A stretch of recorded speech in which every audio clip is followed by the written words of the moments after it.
So devblog season for War Thunder's next major update has officially begun, and the absolute first thing I want to tell you guys is to not pre-order the A5C or any other packs yet. Yeah, Koala, we all know, wait to test their performance on the dev server, which yes, you should be doing and you still get all the pre-order bonuses, but we will be holding a giveaway competition on our Discord, the Coalition, where the prize will be any one of the packs released for this update. So far, we only know of one, at least at the time of recording this video, but I expect to see at least 2 more announced in the coming week, at which point the screenshot competition will officially begin. So if you're new on there already, join the Coalition Discord and pay attention to the announcements. Keep an eye out for premium packs you might want, and you could win one for free. But we have a lot of other things to get to in this video, and the one you've probably come for, the one in the title, I firmly believe is the dumbest decision Gaijin could possibly make for the game right now. Now, I want to stress that this is still a proposed change that Gaijin have put forth for players to provide feedback on, and as far as I've seen, most of the active players' response so far has already been very negative towards this change making it into the game, which is a good thing. The change has to do with research point and silver lion gain per matches, per win versus per loss, and the proposal from Gaijin would actually make it objectively more difficult to earn either, much more so than you might expect, while also making the game much more irritating and reducing the already staggeringly low emphasis on teamwork and strategy. Now if you want to skip ahead to that, there'll be timestamps down below. First though, I want to talk about our latest video on repair cost, because many of you who saw that video got the wrong impression. The video basically laid out the reason why repair costs seem to have a disparity, where sometimes taking 2 different vehicles at the same BR, the objectively better vehicle has a substantially lower repair cost. This is because repair cost is defined by the average Silver Lion earnings of all players in that specific vehicle, and has nothing directly to do with how good a vehicle is compared to any other. It's also not true what many say that Gaijin use repair cost to buff or nerf vehicles, so-called balancing by repair cost. Many of you clearly thought that I was saying I agree with that system in the video, or that I support how it's done wholeheartedly, when that couldn't be further from the case. I actually specifically avoided giving my own opinions on repair cost in that video, because as I said, I've been playing for 7 years with most trees fully grinded out, and I have a monthly allowance from Gaijin as part of the CC partnership program. Anything I have to say about my experience with repair cost is meaningless to most of you. I did say that I think various costs need looking at, and I also highlighted several problems with the current system that I believe need addressing. But if you go and watch that video, which I hope you do, please don't think that I'm belittling anybody who's complaining about repair cost. In many cases you are right to do so, and I support your doing that. I simply wanted to make sure that players aren't going around telling Gaijin to stop balancing by repair cost, or asking how come X vehicle has a higher repair cost than Y when Y is better than X. Because any feedback that starts with that, even if it is objectively true and should be heard, Gaijin will ignore. Again, I'm not saying that's how it should be, I'm saying that's how it is. So hopefully we've sorted out that hornet's nest we kicked with the repair cost video, and I can now kick another one, because I want to talk about the new vehicles announced in the last couple of days, starting out with the PBV 301. This is being touted as the R3 2.0, when in actual fact, none of the issues with the R3 are present with this vehicle. I do understand why certain people, such as oddballs, may think badly of this initially, but I want to put some fears to rest. The PBV 301 will be a new Swedish SPAAG for rank 2, yet it was manufactured in the early 60s as an armoured personnel carrier. It carries a 20mm anti-aircraft gun, which is of course very similar to the R3 T20s, and that vehicle is one of the most infamously overpowered and irritating vehicles in War Thunder.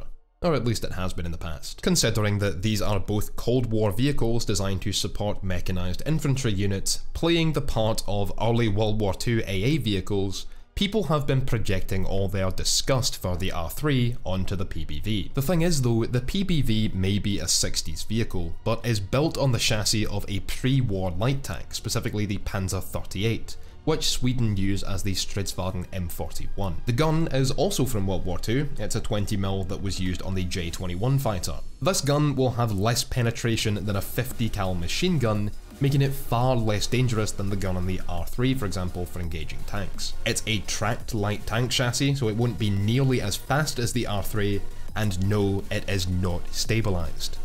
All this means that while this specific vehicle was designed in the 50s and manufactured in the 60s, it is still effectively a World War II vehicle. It'll actually be quite subpar to the AEC AA with 2 Oerlikon cannons at a battle rating of 2.7, which has more crew, more speed, twice the rate of fire, and almost double the penetration. We don't know what battle rating the PBV will be at yet, though I would assume 2.3 or 2.7. Sweden already has a rank 3 AA at 3.0, and while they already have a 2.7 AA, it's pretty much useless in the anti-air role, though it makes for a great light tank killer at its BR. Putting the PBV at 2.7 or 2.3 would make a good lineup, one of only 2 Sweden have until rank 5. So the only reason anyone has to really be irritated at this thing is that it breaks the immersion of World War II ranks, which I don't see as a valid retort at all. If it weren't enough already that this is effectively a World War II vehicle anyway,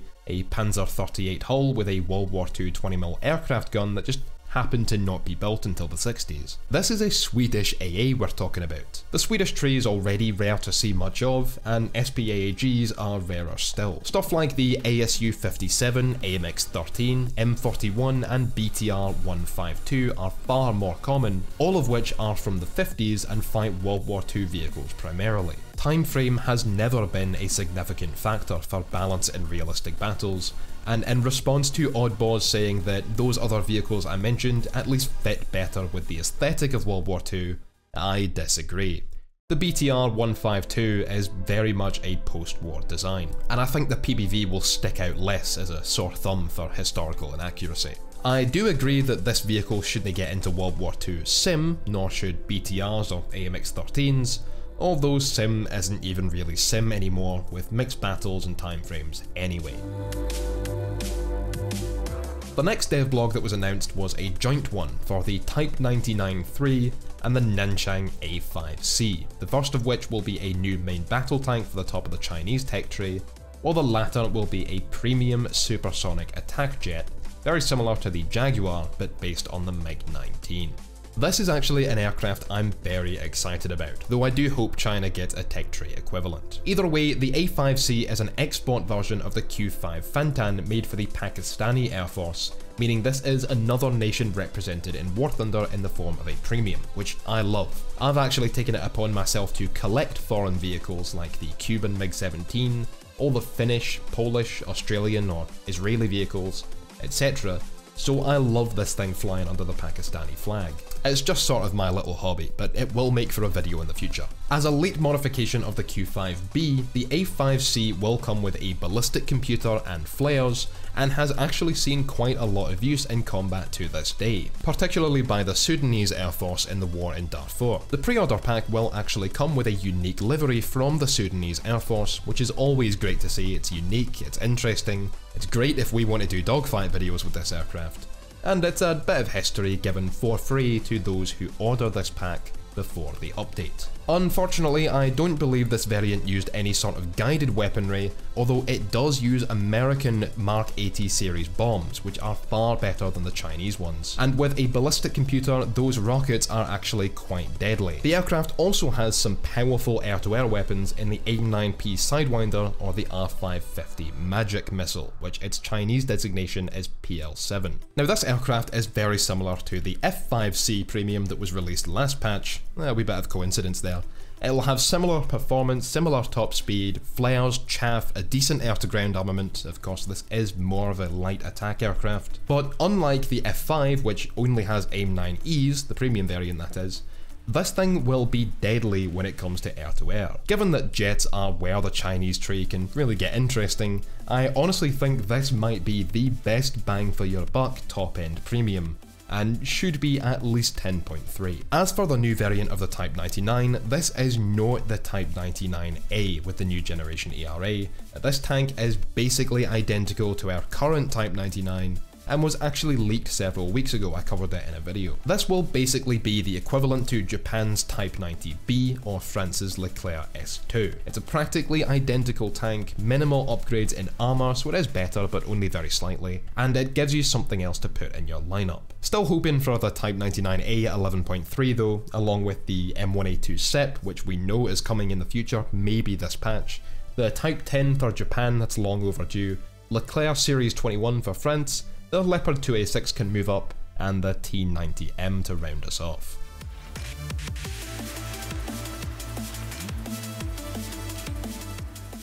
Now it's on to the juicy controversy. God, my foot's getting sore from all these hornet nests I'm kicking.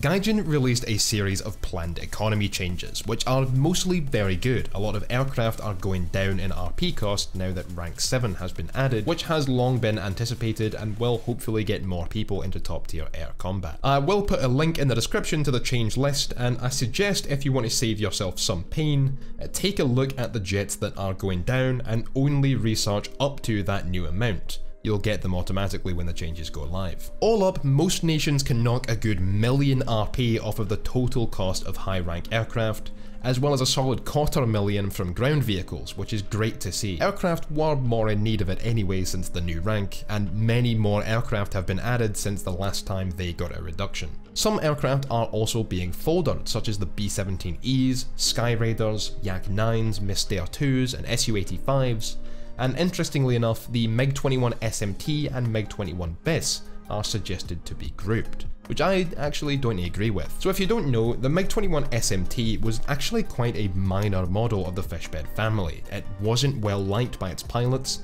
was the only variant never exported besides the very first one, and wasn't produced in large numbers for various reasons. It was basically a failure of a variant. The MiG-21 BIS, on the other hand, is the penultimate model and is a significant upgrade from the SMT, as well as being really the penultimate jet for the Soviet jet tree right now, as the MiG-23M is, yeah, pretty trash. Now, if certain other aircraft were being folded, I might agree with this, as I've suggested it a couple of times in the past. Check my popular War Thunder the Grind Problem videos. In those, I suggested foldering most, if not all, of the filler vehicles across tech trees to reduce the grind through vehicles you may not want to play. Thing is, I don't ever feel like the penultimate versions of vehicles should be behind lesser models in folders, or in other words, be skippable vehicles. And Gaijin aren't foldering the F-104A and F-104C, which are practically identical in performance, aren't very widely used because they're not meta aircraft, and lead on to a very meta aircraft in the F-5E. And that's obviously part of the reason why Gaijin haven't done that. People are still being forced to GE their way through the pain that is the F-104C. But as for the MiG-21 BIS, I don't know, it just feels wrong to be able to skip such an important vehicle to go from the SMT to the MiG-23. So in my opinion, don't folder this, and instead do folder the F-104s in the US tray. Along with these suggested changes though, came what I'm calling the worst possible decision Gaijin could make for the game right now. Like I said earlier, it revolves around RP and SL earnings for wins versus losses. At the moment, you earn 0.6 RP per second for the time you spent in a battle that you lost, and 1.4 RP per second for the time you spent in a battle that you won. That's more than 130% additional RP reward for battle time, provided you win, or basically a much higher gain of RP for winning than losing. This makes sense. Encouraging you to win is what a PvP game should be all about. Otherwise, what's the point in even trying or attempting to get better at the game? What's the point in working with your team and taking the time to think tactically? What's the point in trying to win if you're not rewarded for the win itself? It's obviously harder, requires much more thought and effort, more time, and in many situations, the winning team pushes towards the losing team spawn, letting defensive tanks on the losing team clean up a couple of easy kills. At the moment, it's still better to win. You still earn more for a game you win with 3 kills than for a loss with 6. And that's, in my opinion, exactly how it should be. What Gaijin are suggesting is to lower the reward for winning to 1.2 rather than 1.4 RP, and raise the reward for losing by the same amount. 0.6 goes to 0.8. Effectively, you have the difference. Now, you might think I'm just calling this bad because it makes the game easier for less skilled players and harder for the unicums, and in all seriousness, yes, that is very annoying, but that's not all. See, everyone loses from this change, and the higher your win rate is, the more you stand to lose. But we'll get to that in a moment. The main reason this change is bad is because, like I said, being encouraged to win also encourages players to get better and work together. Teamwork between random teammates is already extremely low in War Thunder, much lower than, for example, World of Tanks, and it's infamously low there, so it's being worse here is pretty abysmal. Gaijin actually already shafted this 2 years ago. See, one of the universal things that did happen between teammates was that in 3 capture point tank games, where one cap is closer to the team's spawn and then there's one central one, you wait for your teammates to reach the first cap so that you all get a share in the SL, RP, and more importantly, spawn points. This allows the team as a whole to bring more vehicles out, because rather than 1 or 2 speedy light tanks getting 300 spawn points, 7 medium tanks could also get 300 spawn points. That means a much better chance of winning overall than if only the fastest vehicles took the cap, and if you didn't want to wait, you'd head straight for the middle point, which is what light tanks should still be doing anyway. The thing is though, Gaijin basically removed that teamwork by changing the way you get spawn points from capping. Instead of everybody getting the static reward for the cap, essentially multiplying the amount of spawn points it gave, the game now shares the reward between you. So 1 tank capping might get 300 spawn points, but 3 tanks capping, 100 each. This was already shockingly bad form from Gaijin, but the changes to RP and SL earnings to make winning less important and losing less detrimental basically kills any competitiveness in War Thunder. No, if you can't beat the enemy team because they play better than you do, you shouldn't expect not to be punished for that. Otherwise, bum rushing, passive camping, and playing like a moron is just more encouraged. Now, I'd be fine with this in, say, arcade mode, because there's a lot less pressure in arcade, it's a less serious game, it's just for fun. But realistic is supposed to be where you go to be a little more competitive and strategic about how you play. Oh, and sim is supposed to be where you go for immersion, not necessarily, fuck, I cannot say that word. Not necessarily like even more competitiveness, but as we said, that ship has kind of sailed.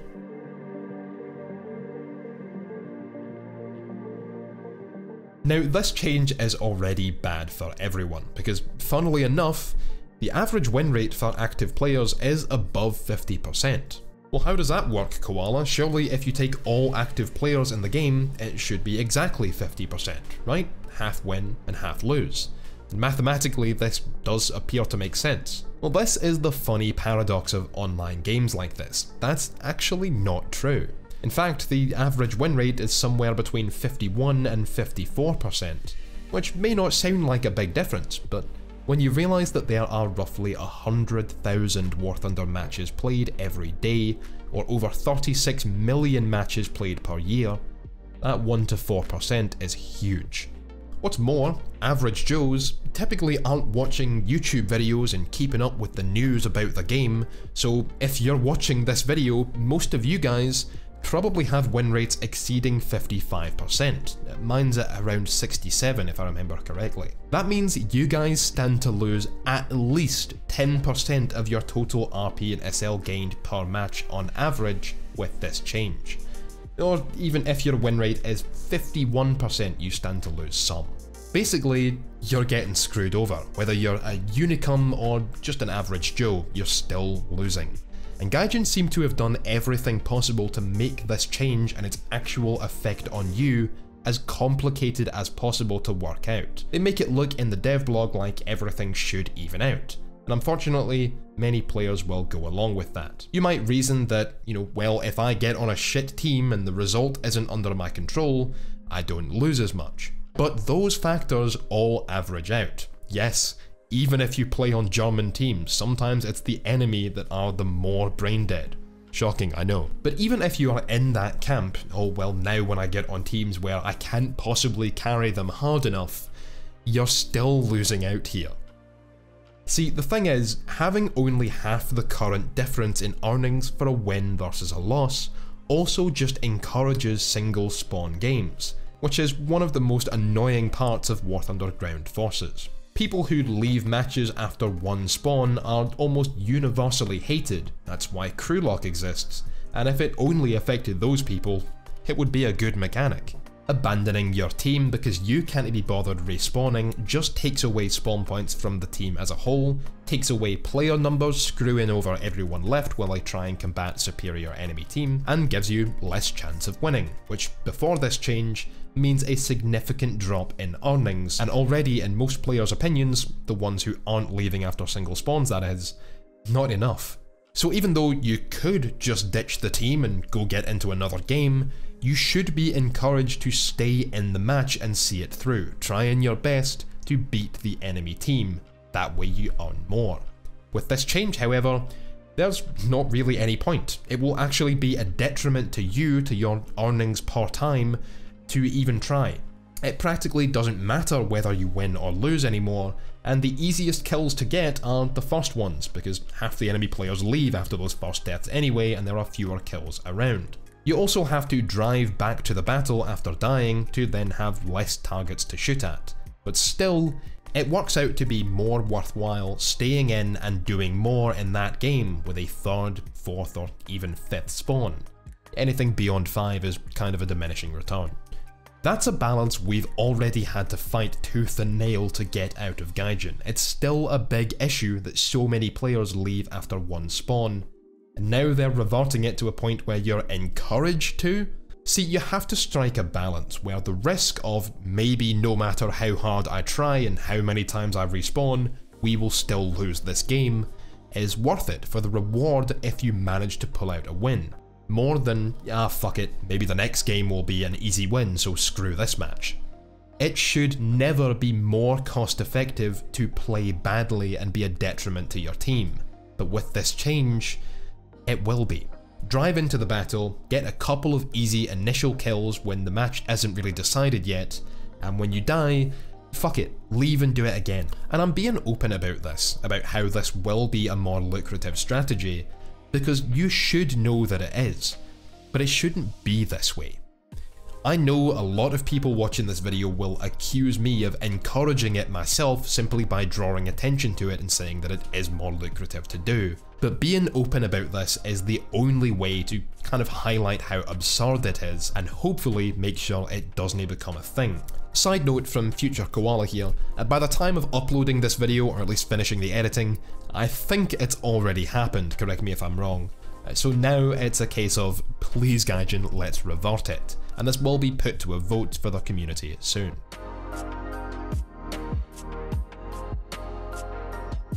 So how could this screw you over, even if your win rate is below 50%? Surely it just makes it easier for you, right? Well, more single spawn players means less you can do in the game. There are less kills to get, less assists, less combat happening because nobody's encouraged into it, meaning games end more quickly and hence less is earned in them. So even though Gaijin may phrase this as 50% of the time you earn 30% more and 50% of the time you earn 30% less, same overall, well, we've already proven that that's not the case because most of you have over 50% win rates, and even if you did, 30% of more equals more that you lose than that you gain. But it will actually be more a case of 55% of the time you earn 60% less, and 45% of the time the matches you lose, you'll still earn less than you do for losing currently. This is not a good situation. This is not an extra hand-holding. This is not an improvement for anyone. Except the very first player to die on the losing team. And you should not be trying to be that player. The disappointing thing is that Gaijin representatives like Stona on the forums are not only belittling players in response to this, but are also just straight up wrong, and it's easy to see how. See, you can either continue to respawn in a match after dying, or hop into a new one. Either way, you're spending time in battle rather than out of one, and you're earning every second. But you earn the most for the initial time you spend in battle, and now it stops mattering whether you see it to its end, win or lose. This is plain and simple a move toward mediocrity. It caters for people with no attention spans who don't want to bother putting in any effort, yet want the same reward for not doing so as those who did. It only helps for those with a single top-end premium vehicle and nothing else to spawn in after they die in it. It's for this same reason that Gaijin won't improve game modes and decompress BRs to improve balance if it comes at the expense of 30 seconds extra match queue times. You might say, I'd prefer to wait, but not everyone would, and those are the players Gaijin's marketing to. It's also why most of the recent maps have been completely flat, so there's no need to learn positions and how to use your tank's strengths to do well. You just rush about with no situational awareness, pop around the corner and blap whoever happens to be in front of you. Like electricity, players are going to take the path of least resistance, and making thinking less relevant to your success just encourages the worst and laziest tactics and gameplay. Oh, and Gaijin may have hidden this behind convenient wording, but the fact that you will make less RP per game on average makes the grind longer and harder. How many of you want that?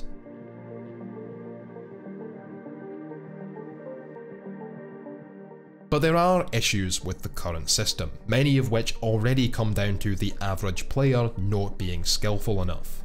If you're top of the team by more than double the points of even second place, let alone 6th, yet you still can't carry their sorry asses to victory, you're punished for that. If you are nothing but dead weight and manage to get carried by better players on your team, you all get the same reward. In a perfect world, this wouldn't be an issue, because everyone would attempt to do their best and work together all the time, and it just so happens that someone has to be bottom of the teams.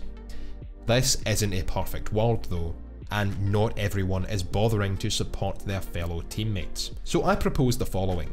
Keep the 0.6 multiplier for a loss and 1.4 for a win, rather than the proposed 0.8 and 1.2. But if you are in the top 3 players on the losing team, you earn 1.0, not 0.6.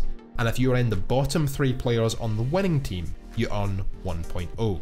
This means that being an active detriment to the team because you're so bad comes with a downside, even if they win, while being without a shred of doubt the top player on a team so bad they just couldn't be carried doesn't. It also further discourages single spawns. You want to stick around at least long enough to make sure you're not in those bottom 3 in case the team does win. I'd like to know your thoughts on this, but I think it's at least a good starting point for a brainstorm and discussion, which I'm going to leave you with now. That's all for this video. I hope you've enjoyed and that in spite of everything, you are excited about the patch ahead, because I am. If you agree with this video, make sure to share it around, support us on Pledsto if you really enjoy our work, even a little does go a huge way, and of course, thanks for watching, and I'll catch you on the battlefields. Okay, we're being hit by aircraft though. The fuck was that?